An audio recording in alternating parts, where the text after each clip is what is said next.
Matt, let's talk on the apartment list and then go to this this piece from I've been champing at the bit, mention it, trying to shoehorn it into every article. Yeah, so just what's going on with the apartment list? What do they have to say? So super commuters. Now this is data from 2021. I was a little bit disappointed, but it's still a valid point. They have a very convincing graph. But their point is that the number of super commuters has fallen to the lowest level in over a decade. I'm guessing supercomputers have risen, but that's just a misstatement by me. One of the lines? Can we add that? No, we could keep it, I think.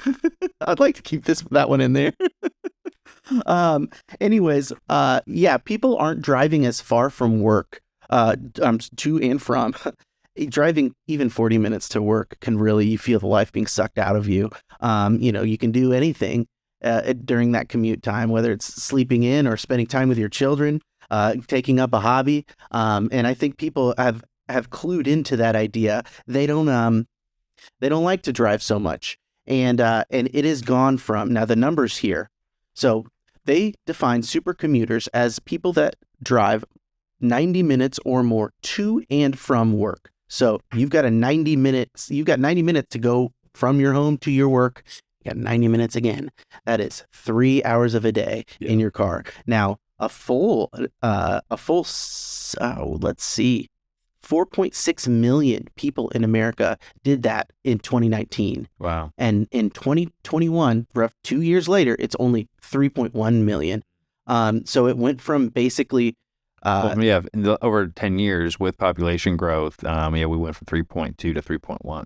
Yeah, and on a percentage basis, it went from like 3.2% of the population were these supercommuters now to 2%.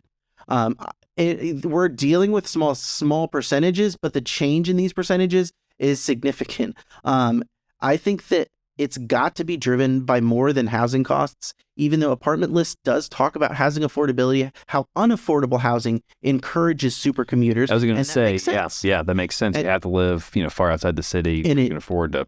And I talked last week about the rings around San Francisco, where it's just ever cheaper in your. Stockton, California, which is a San Francisco suburb, has the highest rate of supercommuters, a full 7.4% compared to that national average of 2%. So in some cities, like in San Francisco and other really, really high cost of living cities, you have to have that job there. You've got to make it there. But I think, yes, that is one push. Having really costly housing is going to make people commute more. But hybrid work is going in the other direction. I think that's gotta be it, because especially if you have a commute, maybe you're not commuting in 5 days a week, and so does that disqualify them if they're like commuting, like if they're going to work 3 days a week, work from home too? I don't know actually how that's added up, but I do know. But a lot of those people are just like, hey, do I need to be in the office? Can I just commute? It's interesting.